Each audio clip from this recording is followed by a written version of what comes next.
EUMELANIN. What you call me? PHEOMELANIN? What? Y'all think I'm funny. So today we're talking about melanin and gray hair, which is gonna be the lack of melanin.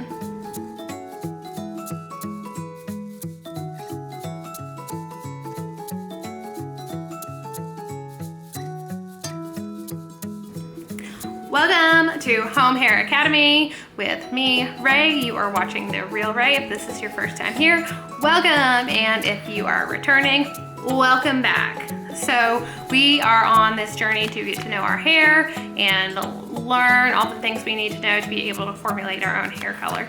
So this part in particular is part 2 of a 3-part series in identifying our hair color and what's going on. So we're talking about melanin, which is what makes up the color of your natural hair, and bringing it out again, my little arts and crafts piece of pretend hair. So if you missed it, go check out I think it was my first video just on what hair is made out of. But melanin is going to live in the cortex, which is represented by this nice purple part of my full noodle piece of hair. So there's 2 types of melanin. There is EUMELANIN, which is going to be your black and brown pigments, and PHEOMELANIN, which is going to be your blondes and reds.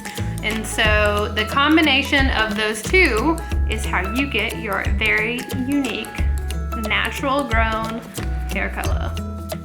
So gray hair is going to be lacking of all of the pigment, and I think it's important for you to identify how much gray hair you have prior to the formulating magic, because gray hair can be real stubborn, and depending on how much you have will depend on the power needed in your formulation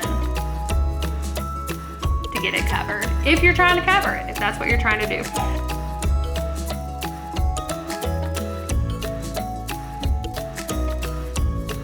So a good way to look at it is 30% gray is going to be, you've got more regular pigment sprinkled throughout than grays. Chicken, so he just could not handle being left out of the filming any longer, so he's gonna help teach y'all some things. So we're talking about 50% is obviously gonna be like an even mixture, and then 70 to 90% will be, you feel like you've got more gray than regular pigment, and then 100% will obviously be there like very few pigmented hairs sprinkled throughout. And that one's definitely gonna need a little bit more power and probably a little bit more process time, which is something that we will get into when we get down to the formulating. Make a little note like we've been doing all through this, and we will take a look at it later.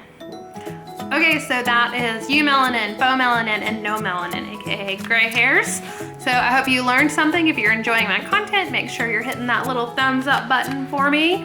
And if you haven't already, please subscribe and hit the bell so you're notified as new content is coming out. And part 3 of the series will be out next week, and depending on when you're watching it, is already out. And we are going to jump into figuring out your hair level and talking about tones and a little bit about the color wheel. And after that, we'll be getting into different types of hair color. So we are finally starting to get into the meat of what you will need to formulate. Okay, thanks for watching, and I will see your beautiful faces soon.